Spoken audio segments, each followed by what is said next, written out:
I'd like to welcome everybody to today's presentation on the PERFECT method, good orderly direction in relationships. I'm your host, Dr. Dawn-Elise Snipes. Today, we're going to define a whole bunch of acronyms: good orderly direction, rich and meaningful life, pieces, cares, and perfects. And you'll see how they all kind of fit together. And we will examine how perfects, the mnemonic, represents a framework that can help people nurture relationships through good orderly direction. It gives people a framework for deciding how to act and interact in a meaningful way. Successful growth requires people to have a goal, a mission, a vision, whatever you want to call it. In recovery, a lot of times we call it a rich and meaningful life. Where is it that you're going? What do you want life to look like when you are recovered, when you are sober, when you are happy, whatever word we're using? Let's operationalize that. What exactly is that going to look like? Just like a cookbook will give you step-by-step instructions for how to create a fabulous meal, assuming you follow it. Good orderly direction provides instructions for how to use your energy purposefully to move towards the things that are important in your rich and meaningful life. In terms of the rich and meaningful life, defining that is a core step in recovery from anything, and just a core step in growth, honestly. Asking yourself on the regular, what people, places, and experiences are important in my rich and meaningful life? Because that's what I'm going to use my energy to move toward. For each of these people, places, experiences, encourage people to go through one by one and ask themselves, what do you want this thing to look like? What do I want my relationship with my daughter to look like? My relationship with my husband to look like? My hobby to look like? What do I want these things to look like? How can I follow good orderly direction to move toward that goal? How can I follow a plan? And what obstacles might make it hard to reach that goal? And how can I address or accept them? Sometimes there are obstacles that are out of our control. There are things in our ideal vision that would be wonderful. Maybe you want to be an astronaut, but you're already in your mid-50s. Probably not going to be an astronaut at this point. Therefore, your age, it's out of your control. It's not something that you can address to move toward that thing in your rich and meaningful life. So how can you accept that? When we're talking about relationships, some people that we interact with, including ourselves, may have stuff. I know, right? Imagine that. People have stuff. And that stuff may keep them temporarily or permanently, if they're not addressing it, from necessarily being the perfect friend. Okay, maybe I want my relationship with my daughter to look like this, but maybe she's not on board with that. Maybe she wants it to look slightly different. So I'm not going to try to change her desires and say, no, we need to have a relationship that looks like this over here. I'm going to accept her perspective and respect her perspective and work towards sort of creating a win-win. Okay, what can we do that I'm comfortable with, that makes me happy, that I feel satisfied, this is a good relationship, but that also respects your boundaries? Your relationship with yourself impacts how safe, lovable, and empowered you feel. A lot of people we work with are their own worst critics, are super hard on themselves. They don't trust other people, and they're not sure half the time if they can trust their own instincts and themselves. There are some people who think they're the only person they can trust. You got to take it person by person. However, when people have a negative, critical, disempowered relationship with themselves, it impacts how safe and lovable they feel. I mean, they're constantly getting criticism in their own head. And it's hard to feel empowered when you're telling yourself, you can't do that. Relationships with others help people share the load and provide support. We really weren't meant to go through life as hermits. And having other people in our life who can help share the load, who can help us get through the tough times, can be really helpful. When you have a bad relationship with yourself, think about, and this, I'm asking this to you, when you have a bad relationship with yourself, how does it impact you physically? A lot of people, when they are their own worst critic, they're stressed out all the time. Their stomach is in knots. Interpersonally, they may not feel lovable, so they may expect rejection, or they may be very clingy and anxious. Intrapersonally, that means their relationship with themselves, if they don't feel like they're a good person, if they don't feel lovable, then they're going to continue to hammer away at their own self-esteem. When that happens, how do you feel emotionally when you feel bad about who you are? How does that impact your emotions and your ability to regulate your emotions, your ability to notice the happy things, your ability to feel things like curiosity and joy, as opposed to anxiety and depression and irritability and guilt? Cognitively, well, when we're stressed out and we're dysphoric, we have brain fog.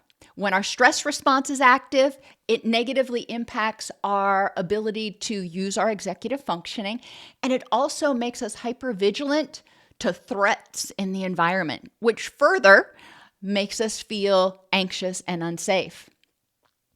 Environmentally, how does your environment change? Who do you surround yourself with when you feel good about yourself as opposed to when you feel bad about yourself? And spiritually, when you feel bad about yourself, when you don't feel efficacious, how does that affect your sense of connection to yourself, to others, to your values? Okay, so now that you've gone through it, you can see how encouraging clients to go through it in order to recognize why working on their relationship with themselves is important.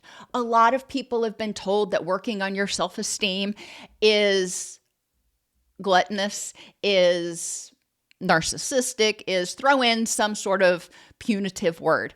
And we want people to see that until they start treating themselves the way they want to be treated, it's going to be hard to have good relationships with others.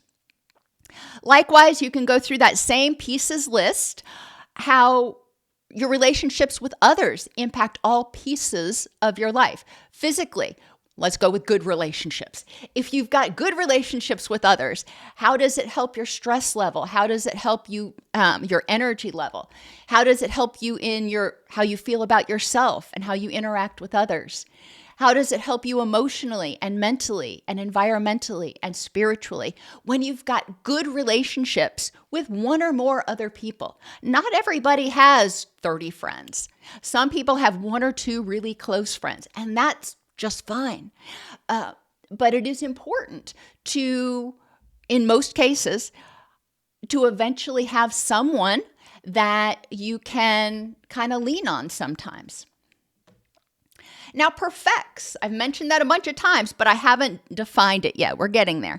Perfects is a framework that can help you evaluate the benefits and drawbacks to various actions and make the best choice possible to nurture yourself and those who support you.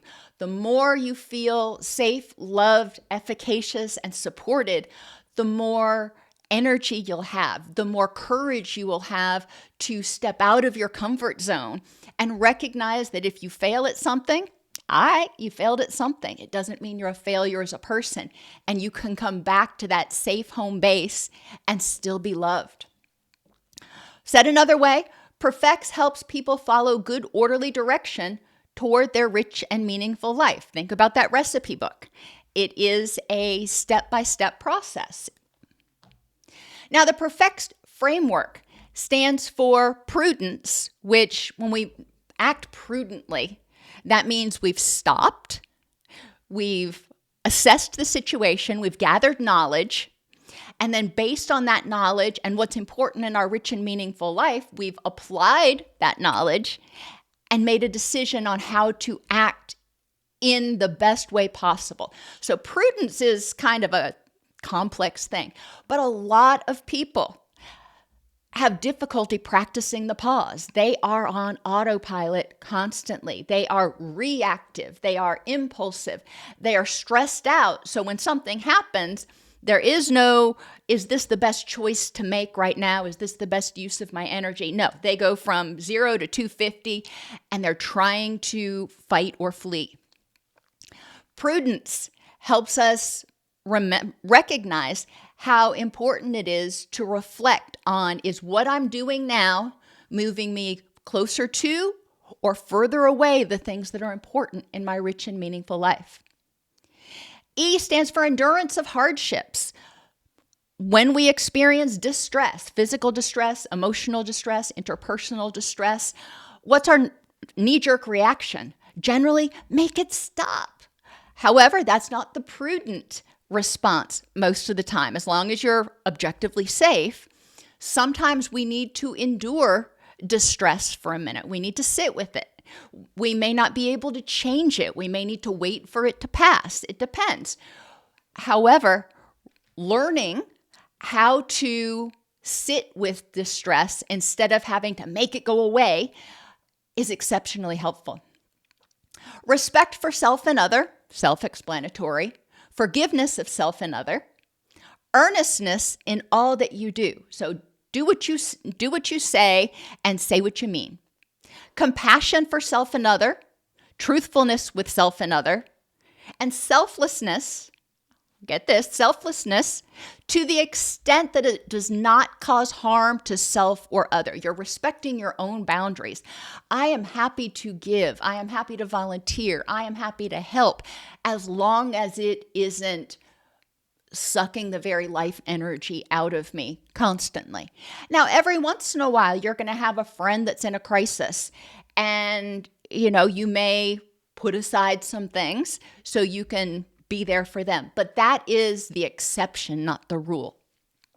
Selflessness means that even when we do that, even when we do have an exception, we also balance that with recovery time afterwards so we can recharge our batteries. The perfects activity, and I've got a lot of activities in today's presentation. You can start with them, you can change them, you can avoid them completely, whatever you want to do. But I like doing activities. I love doing group. In the perfects activity, create stations with dry erase flip chart paper. Yes, they actually have that now, which is so awesome. Break the group into smaller cohorts and have them go to each station, PERFECTS, so you can't just do the corners. It's going to be all around the room. Break the group into smaller cohorts and have them go to each station and describe what each aspect of perfects might look like to them. What does it look like when they're acting prudently? What does it look like when they're enduring distress instead of acting impulsively? What does it look like when they're being respectful to themselves and others? You get my point. The next group, because this takes a while, so the next group, you can take it a step further and have the cohorts go to each station and identify how each aspect of perfects can contribute to enhancing secure attachment with self and other. That is, how does each aspect of perfects help us become more consistent, attentive, responsive, encouraging, and safe, or unconditionally loving? So let's start with prudence. As I mentioned, prudence is a combination of patience, taking a breath, gathering the knowledge you need, and applying that knowledge to your rich and meaningful life to make the wisest choice for you. What may be the wisest choice for you may not be the wisest choice for somebody else, which is why we have to take it from book knowledge or fact knowledge to how can I respond to this in a way that helps me effectively move toward my rich and meaningful life?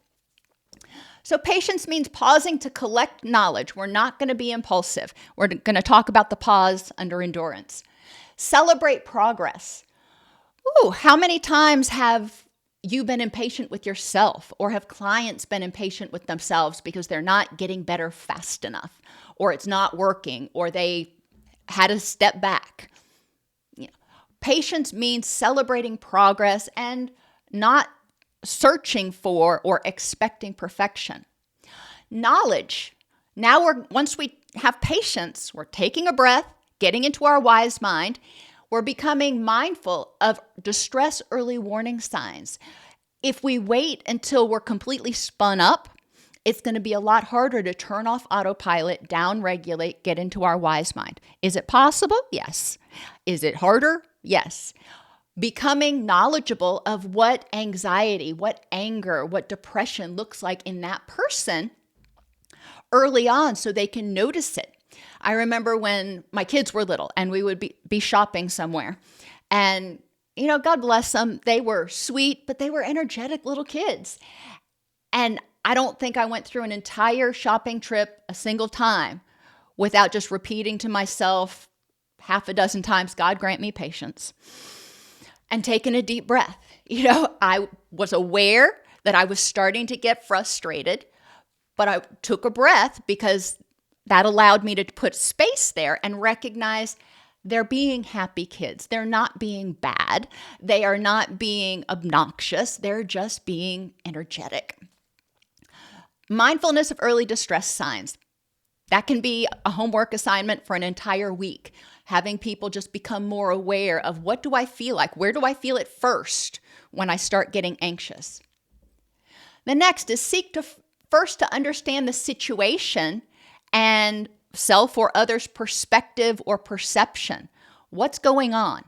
What am I perceiving right now? If you're talking about you're getting upset and it's a relationship with yourself, you're not even interacting with other people, or, let me understand what this person's perspective is right now. My kids had a very different perspective of how they were acting. They didn't think they were doing anything wrong. And honestly, they weren't.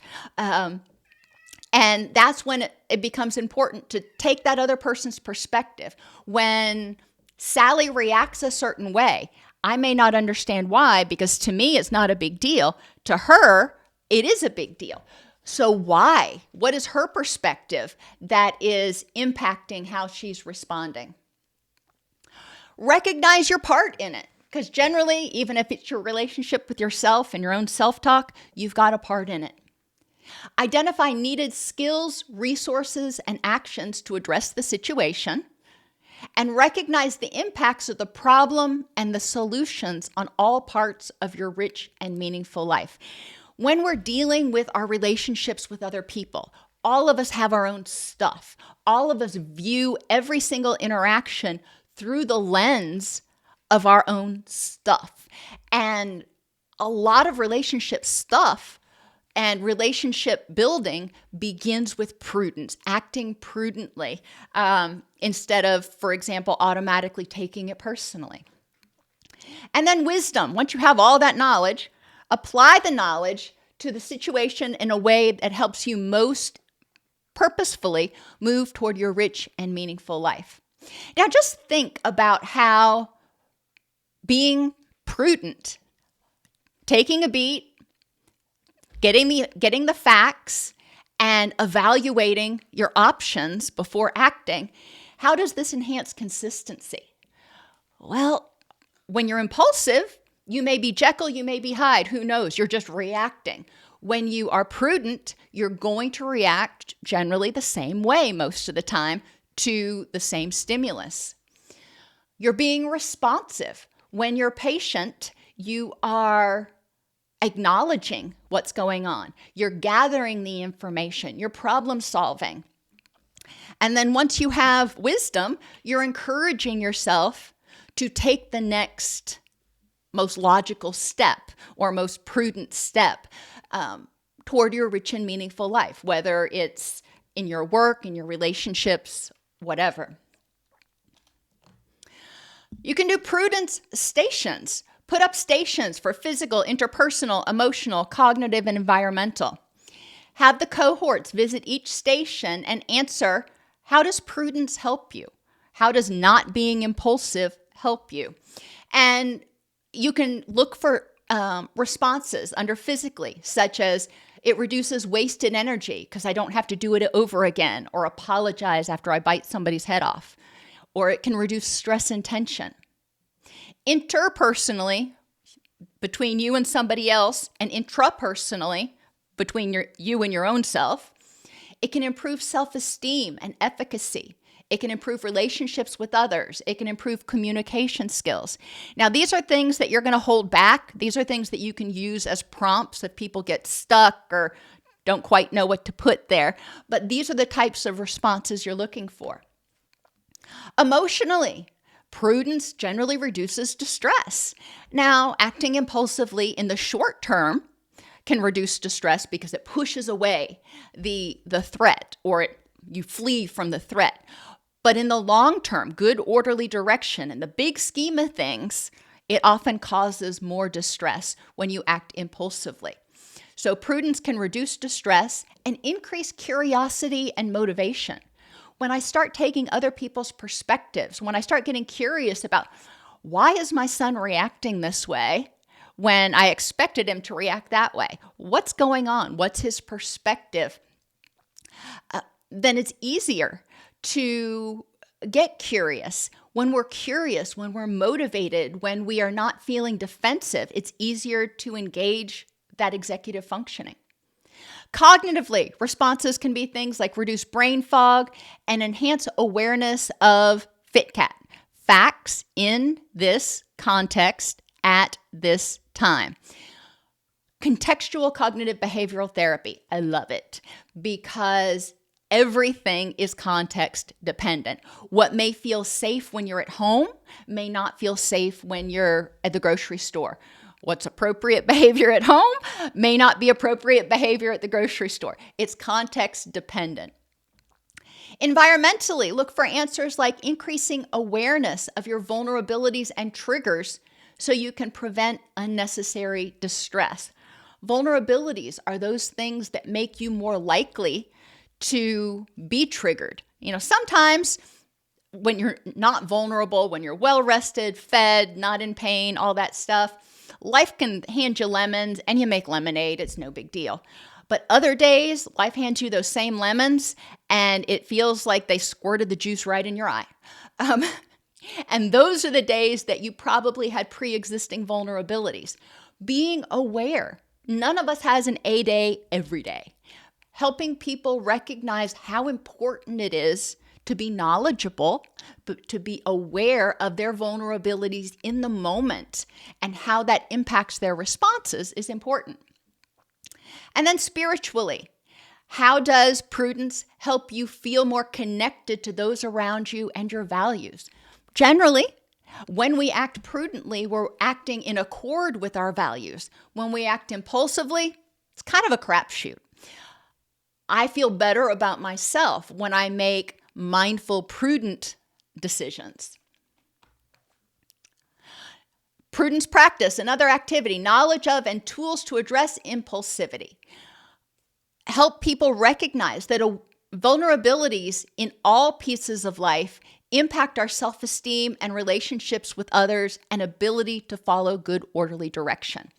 And I like to use the stress bucket activity. It's really simple. You need a gallon jug of water and a half-gallon bucket. You see where I'm going here.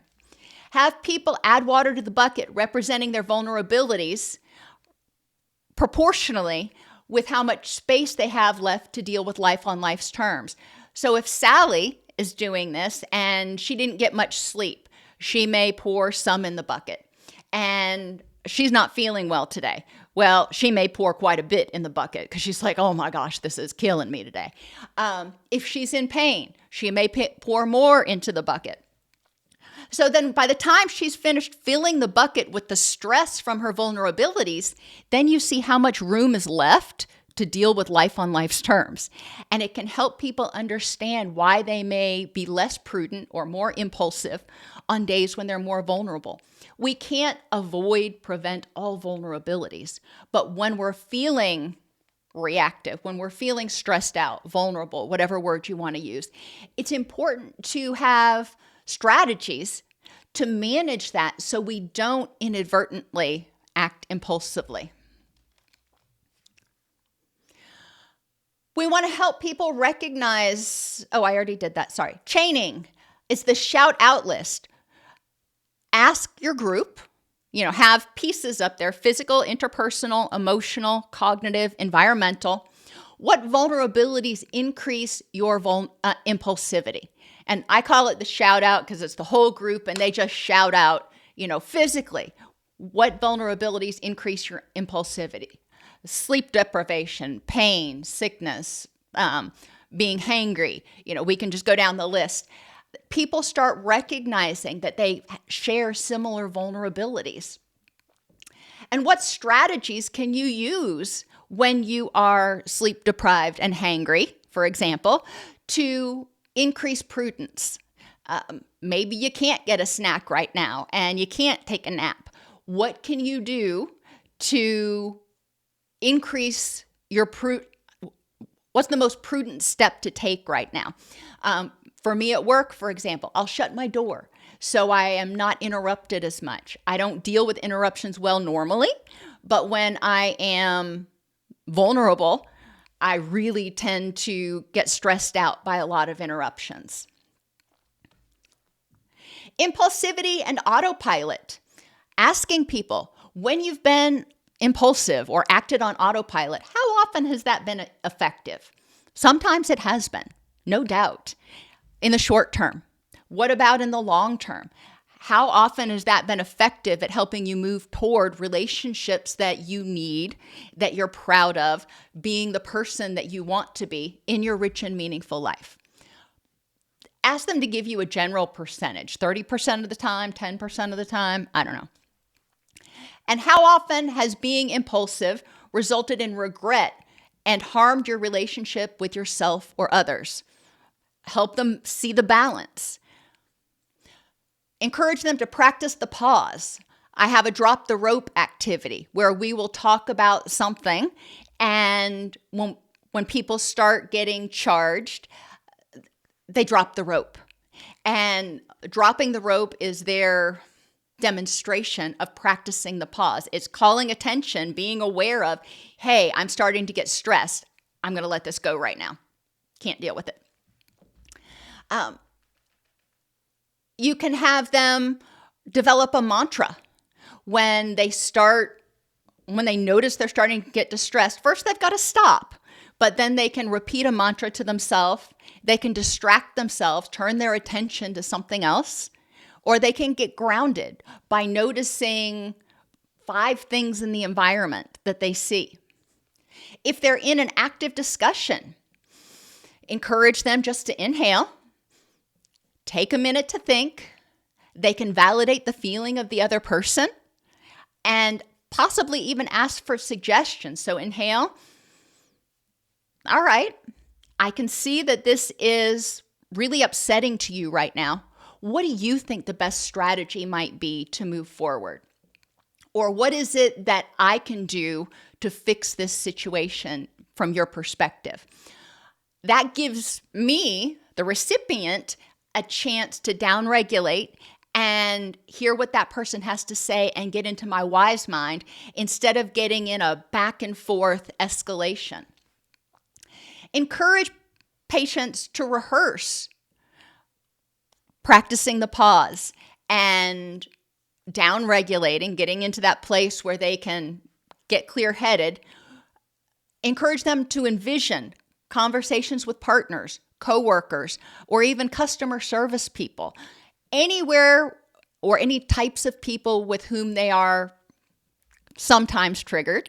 Encourage them to mentally rehearse having discussions with them that are, somewhat tenuous without reacting impulsively, without starting to scream or get nasty. What could they do? How could they practice the pause?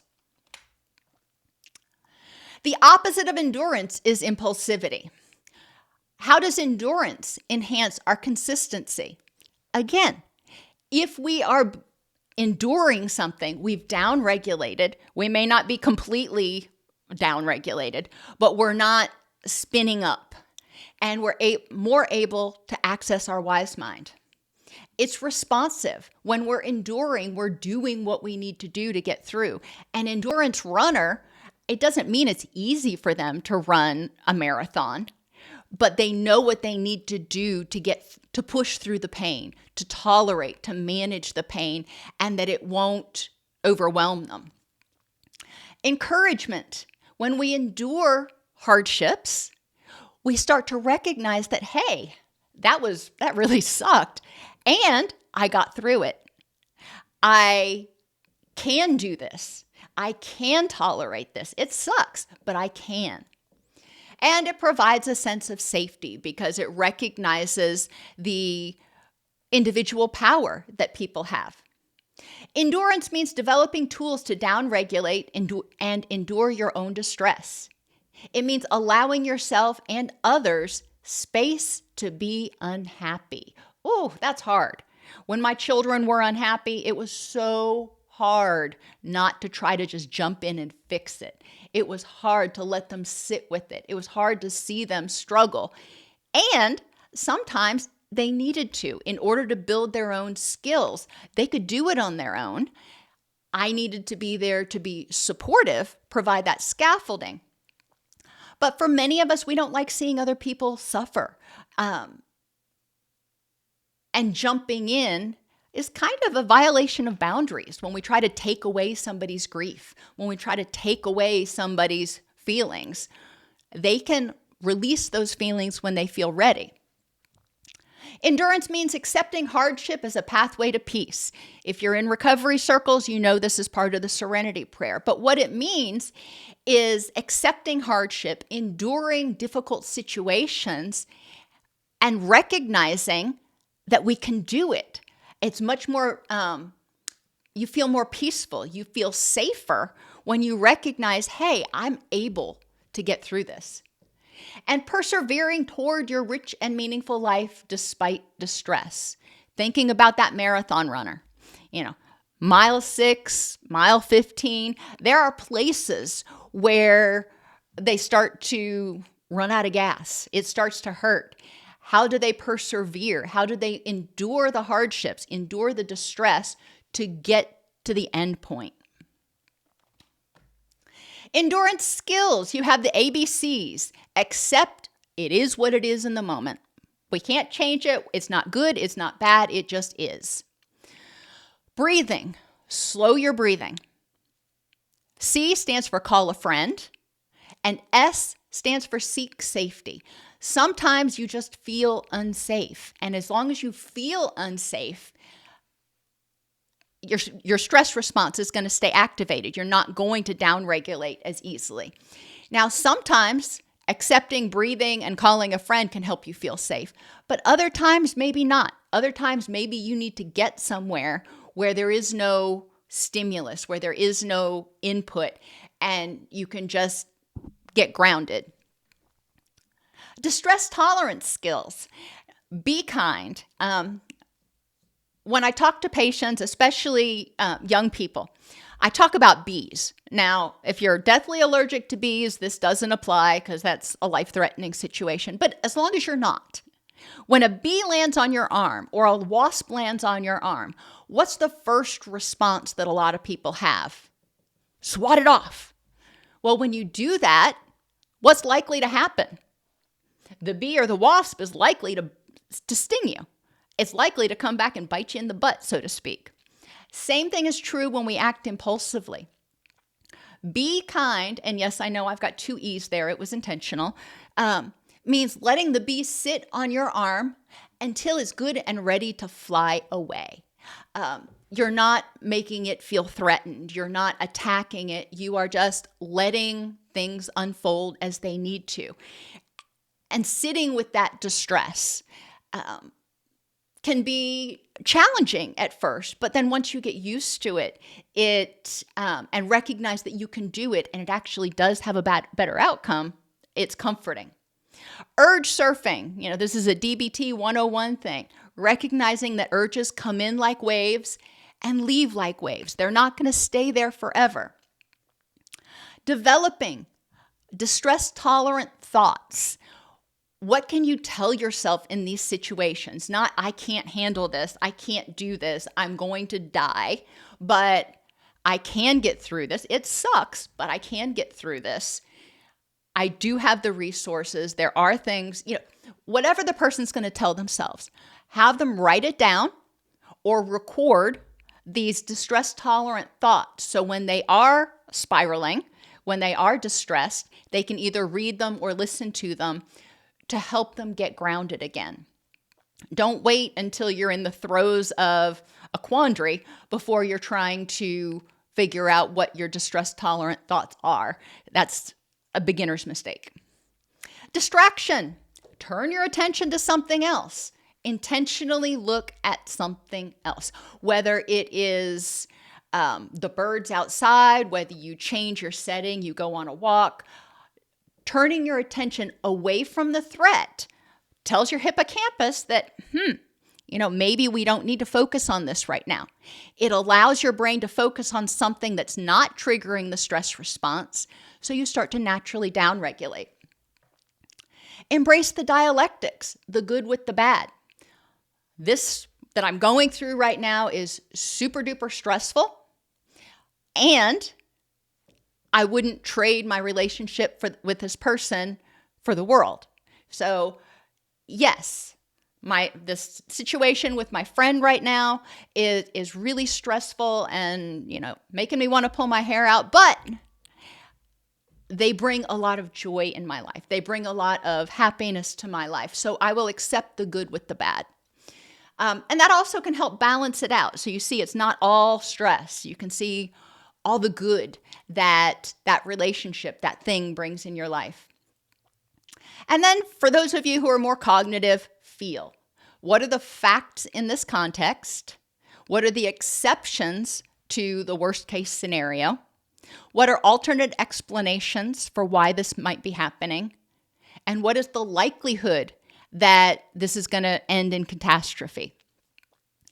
When we start going through facts, exceptions, explanations, and likelihood step by step, it's very cognitive, which helps tamp down that amygdala. It helps tamp down that stress response, and we're kind of overriding and trying to get some blood sugar back to that prefrontal cortex so we can effectively cognitively evaluate. In order to build endurance, encourage emotional willingness minutes. When a client starts showing distress, maybe in an individual, pause and encourage them to sit with the feeling for 3 minutes and then talk about what that felt like, what came up for them physically, cognitively, emotionally.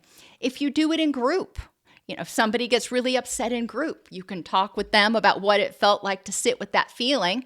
And you can also talk with others about what did it feel like not to jump in and try to rescue this person. Imagery. Imagine this feeling, this distress that you're going through. Turn down that volume. Imagine it being controlled with a volume knob, or a color change, going from red hot to cool blue.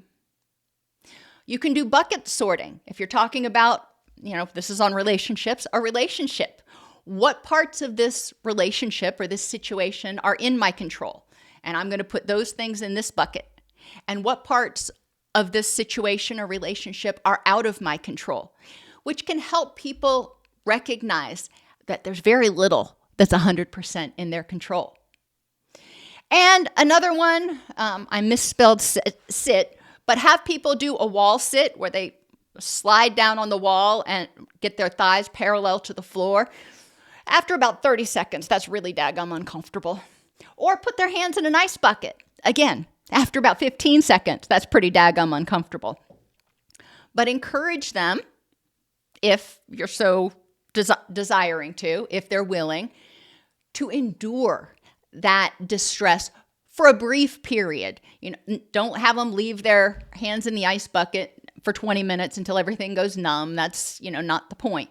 But encourage them. They start feeling the pain, but they don't immediately pull their hands out. How do they do that? What do they do to encourage themselves to not immediately flee from the distress. You can also have people build a short exposure hierarchy of distressful situations. For example, level 1, you're reading social media and there's a post that really ticks you off. Level 2, you're reading social media or your evaluation or your partner says something critical of you. Level 3, you make a vulnerable self-disclosure. Level 4, interviewing. Level 5, waiting on test results. Have people rank it for themselves, but have them start with the first rung and envision that, sitting with that distress, down-regulating, and prudently responding to that. Once they get to the point where they can do that without a whole bunch of emotional, hubbub, move up to the next rung in the ladder, until they are able to handle a lot of those emotional triggers without developing brain fog, without kicking onto autopilot. For each situation, set a time window, 3 to 10 minutes, to notice and allow whatever shows up. Staying present and not fixing it. Not trying to not think about it, not trying to do something, but staying present. And then debrief by exploring the physical sensations, thoughts, memories, and feelings that showed up. A lot of our present distress is often triggered by memories of past distress. It may not be threatening now that you're 26, but it may remind you of when it happened when you were 6. And yeah, it was really threatening back then. Examining, what distress comes up with this and what is fueling that distress. Respect for self and other. Again, thinking, how can it enhance consistency? Well, when I behave respectfully towards myself and towards others, then they pretty much know how I'm going to respond. I'm not going to be a jerk one day or, unhelpful one day and kind and helpful the next day. I'm going to be respectful in how I treat them. I may be attentive to them, actually spending time with them. I'm going to be responsive to their needs and to my own needs when I'm being respectful to myself. And I'm going to be encouraging. Respect sets and maintains personal boundaries in each piece of life to increase safety. My physical boundaries, my interpersonal boundaries, what we do in relationships, what's okay in relationships, my emotional and cognitive boundaries, how I think, what I feel, and my environmental boundaries, my stuff. I have these, and if you're being respectful of me, then you will respect my boundaries here. For example, if you're in a relationship with somebody, you're friends with somebody, and they want it to be friends with benefits, and you're like, yeah, no, not going for that. Well, that's a boundary, okay? That's an interpersonal boundary where you say that's a no. Respect recognizes and does not violate others' boundaries. Is curious about people's perspectives and experiences. I'm wondering, where that boundary comes from. I'm wondering why that boundary feels safe to you. Recognize and celebrates people for who they are. I'm going to respect people. I'm going to love people. I'm going to accept people for who they are, not based on what they do. And I'm going to celebrate each person's unique gifts and talents, developing synergy where we can use our talents to enhance each other, creating win-win situations, and adapting as needed. For example, my daughter is an introvert and she gets really exhausted in, stores and things when there's lots of people around. So toning that down. When we go out, if we're going to go shopping, we do it first thing in the morning. Adapting the situation so we're doing something we want to do together, but I'm also respecting her boundaries and her preferences. Now, there's a lot of respect activities, but we're running short on time, so I'm just going to fly through some of these. Assertiveness. Have people practice communicating their thoughts without shaming or degrading, and communicating to maintain their boundaries. Practice listening without defensiveness and creating win-wins. Yes, no, maybe lists. You can label 3 corners of the room, yes, no, and maybe. The facilitator reads out specific behaviors across different domains, and people move to the station that best describes how they feel about that. And we'll just stay with friends with benefits, for example. Interpersonally, how do you feel about being in a relationship where you're friends with benefits? Is that a yes, a no, or a maybe? It just gives people the opportunity to start thinking about what they want so they can be respectful of themselves. You can have people discuss cultural issues. In my family or culture, when someone is angry, we fill in the blank. Divorce is it accepted? Is it, completely rejected? Whatever. Asking for help means depression is. People are expected to. Just opening that door so people in your group can start appreciating the cultural perspectives of others. You can also read a variety of scenarios that your clients regularly experience. Have them explore people's responses through various perspectives or lenses.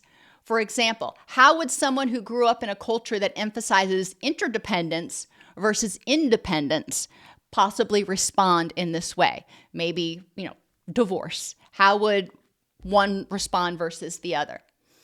Other perspectives. How would someone who grew up in a culture that sees talking about feelings as weak respond to going to counseling? You get my point. And think. Truthful, helpful, inspirational, necessary, and kind. Create the stations around the room. Read a statement aloud that is not truthful, helpful, inspirational, necessary, or kind. Ask group members who think it's truthful or fact-based to stand by the truthful sign. For those who think the statement was based on emotional reasoning or cognitive distortion, have them identify what was said. How could that be said differently? So if you don't think that was truthful and fact-based, how would you change that statement? Read the statement again and ask people, do you think the same statement, do you think this is helpful? And go through the same process. Forgiveness of self and other is a big sticking point for a lot of people because a lot of people believe that forgiveness means saying it's okay, and it's not okay. Forgiveness means choosing to stop stealing energy from your rich and meaningful life. When we forgive others, we can still be consistent and say, I'm going to use my energy to learn from that so it doesn't happen again. And from now on in the relationship, this is what it's going to look like. I'm being consistent. Responsive. Forgiveness is responsive to help people process guilt, resentment, etc. And it creates safety. When people recognize that they can forgive themselves, they can quit feeling guilty so they're not constantly beating themselves up in their own mind. Or they can be forgiven by others. They won't be abandoned because of a mistake. Activity. Choose to stop stealing energy from your rich and meaningful life. This is another water activity. Using 7 cups. Label each. People, places, things, experiences, self-care, guilt, and resentment. Put 5 cups of water in a pitcher. Have a client divide the water between the cups, showing how much energy they're going to devote to each thing. Obviously, if they choose to put water in the guilt and resentment cups, they're going to have to take it from people, places, things, experiences, or self-care. So it can open a discussion. Holding on to guilt and resentment reduces energy, self-esteem, ability to trust others, and available support, and increases anxiety, irritability, and stress response, or sympathetic activation. Forgiveness means becoming aware of the problem, and instead of nurturing that problem and taking that energy and stealing it and to stew in it, you're going to use that energy to learn from the experience so you can stay safe and prevent it in the present. Encourage the discussion of how do you forgive yourself? If someone were to forgive you, what would that look like? A lot of people don't even know what true forgiveness looks like to them. Who taught you how to forgive yourself? And who taught you how to forgive others? Or were you never taught that? You were told to hold on to anger and resentment. What are the benefits and drawbacks to holding on to guilt and resentment? Because for some people, they feel like holding on to that anger protects them. And we want to explore that. It's not my place to tell people they're wrong, but I want them to explore prudently whether holding on to guilt and resentment, stewing in it, is doing them any good. And quite honestly, does the other person really feel bad about it? If you're angry at somebody for something, you may resent the heck out of them, and they may just be bebopping on their own way, oblivious. Encouraging people, again, prudently be aware of the situation and whether holding on to those feelings persistently is a good use of their energy. Letter writing to their younger self or others, acknowledging the problem and what is needed in the future. When this happened, or I resent the fact that this happened, and in the future, this is what I need from you. In order to rebuild trust, I need this. Compassion enhances consistency because we start responding compassionately, and people can expect that. It's responsive. When people are suffering, we want to help. Sometimes it's encouraging, and it helps people feel safer because compassion is often supportive. Compassion means heartfelt caring for someone who's suffering, and it's a natural tendency that is often squelched in relationships due to others' uncompassionate behavior. Behavior that's rewarded will continue. Behavior that is not will fade. When compassion is not rewarded, it tends to fade for something else. Many chaotic families failed to demonstrate compassion and may have actually even punished it. A lot of people we work with may feel like compassion is weakness if they're showing it to themselves, and compassion is obligatory in all cases if they're showing it to somebody else. Discussion prompts. You can do this in corners. Again, divide people into cohorts. Have different discussion prompts that your cohorts go to and talk among themselves and put a response. How do you show compassion to a pet? That's easier than how do you show compassion to self for a lot of people to articulate. How could a parent show compassion towards a child? How did you learn that you did not deserve compassion? Some people say, I didn't learn that, and that's fine. But for those who learned, who were taught that they didn't deserve compassion, how did they learn that? Who told them that? How did others' lack of respect and compassion for you impact your willingness to have compassion for others? And what do you need compassion for now that you're not currently receiving it for? Truthfulness. Obviously, when we're truthful, we don't have to keep track of our lies, so we're able to be more consistent. The truth is pretty darn consistent.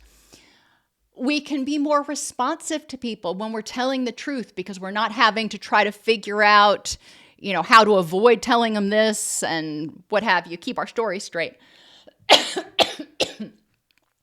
And it creates safety. When people know that you're being honest with them, and when you're being truthful and authentic with yourself, then you know what is needed. You know what's going on. You don't have to guess. It creates a sense of safety. It requires mindful awareness. That means turning off autopilot. Truthfulness allows you and others to know your thoughts, wants, and needs so you can get them met or at least acknowledge them. It helps you and others meet your thoughts, wants, and needs, including a need for compassion or when you feel you've been disrespected. If I feel I'm being disrespected and I'm truthful about it, I can tell somebody, that felt disrespectful. I'm putting it out there. They don't have to agree. They don't necessarily have to respond, but I'm putting that out there. I'm being truthful and authentic about how I feel so they can, if they choose to, respond prudently. And it increases consistency, respect, safety, and trust in relationships. Truthfulness activity, what I said versus what I meant. The goal is to help people catch small inauthenticities. I love this game or activity. Explain to the group we're going to practice noticing tiny moments where we soften or hide what we really think, want, or feel, especially those I'm fine moments. You walk into work and you say, "Hey, Sally, how was your weekend?" "It was fine," or "It was good." "Really?" Or "How you feeling today?" "I'm fine." Yeah. Again, in addiction recovery circles, fine is a mnemonic that stands for a lot of things, and generally it's not being okay. Go around the circle asking everyday questions that people usually respond to with polite dishonesty. For example, "How you feeling today?" Or, "Everybody, if Sally took over facilitating the group, how would you feel?" They're probably going to respond one way. They're likely not going to be like, "Oh my gosh, it would be such a break." They may say, "Oh, we would be so sad." Are you getting what you need from people in your life? Just different questions like that. Each person answers in two parts. What I almost said was, and this is the autopilot people-pleasing version, it's the, rote response, but a more true response is what have you. So you can model what I almost said when you asked me how I was doing today. I almost said, "I'm good." What's more true is I'm a little tired and distracted. After one or two rounds around the circle, ask people which was easier to say, what you almost said, the people-pleasing version, or the truth. Where in life do you most often stop at the people-pleasing version instead of the truth? And what motivates you to hide or skim over your true thoughts and feelings? And finally, selflessness. Selflessness means caring about and helping others to the extent possible while truthfully and compassionately respecting your own boundaries and needs. So we have to use perfects in our relationship with self. Discussion prompts. What is the difference between selflessness and codependency? And I'll give you a hint. It's on a continuum. Selflessness is in the middle, where people are respecting their own boundaries, but they're willing to help others. How can unchecked selflessness, giving till it hurts, cause harm, drain your battery, actually prevent you from moving toward what's important in your rich and meaningful life? Are there times when pushing yourself for a short period to be selfless, even though it's, really draining, might be okay? And most people, again, are going to say, yeah, if my kid's really sick, I'm going to be getting up all night to check on him and do things, and I'm not going to get the sleep I need, but this too shall pass. This is a brief little interlude. Oxygen mask. You can read a series of statements. After each statement, the group will vote on whether they're using healthy or harmful selflessness. Think about when you fly and the flight attendant says, when the oxygen masks deploy, first you've got to put on your own oxygen mask and then help your partner. Read these example statements like, "You're exhausted, but a friend wants help moving tonight." So do you put on your own oxygen mask first and get rest, or do you attend to their needs first and burn through what little energy you had left? Perfects provides a framework of good orderly direction, or an instruction manual, whatever you want to call it, that helps people create relationships with themselves and others that are characterized by cares, consistency, attentiveness, responsiveness, encouragement, and safety. Healthy relationships reduce stress and energy demands and increase a sense of self-esteem and safety, and help people move toward their rich and meaningful life.